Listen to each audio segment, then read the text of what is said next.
Dear media representatives and government officials, I'm writing to you today with a heavy heart and a deep sense of injustice that has plagued my life for far too long. Yesterday, as I sought temporary refuge at a friend's house in West Sacramento to take a desperately needed shower, I returned to my camp only to find that every single possession I owned had been taken by the city. My tents, clothes, blankets, and even my umbrella. I was left with nothing. This isn't an isolated incident. This has happened before, and I refuse to stand idly by and watch as the homeless community continues to be subjected to such appalling treatment. The injustices I've faced extend beyond the recent loss of my belongings. Just over a year ago, on September 9, 2022, my wife, Christine Hushbeck Davenport, was tragically murdered, just 2 weeks before our 21st anniversary. Devastated by her loss, I turned to the system for support, only to be thrust into a room for the homeless, which I was swiftly ejected from under heartless circumstances. Now I find myself exposed to the elements without a jacket, a blanket, or an umbrella, feeling as though I'm teetering on the edge of survival.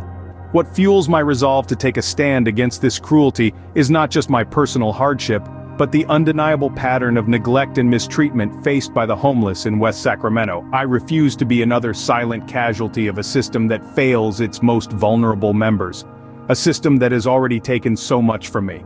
The depth of my despair is compounded by the fact that my father, a 32-year veteran of the United States Air Force, tragically took his own life in 2012, leaving me without the life insurance support he had often boasted about throughout my life. I am a living testament to the devastating toll that such systemic failures can exact on individuals and families. My story is just one of many that highlight the dire need for meaningful change in how the homeless are treated in our communities. This goes beyond the realm of personal grievance. This is a cry for justice that demands to be heard. I implore you to take a stand with me, to use your platforms and positions of influence to shine a light on these injustices. The homeless in West Sacramento and across the nation deserve more than fleeting empathy. They deserve meaningful action and systemic change. I intend to reach out to every avenue available to me to seek redress and to shine a spotlight on these injustices.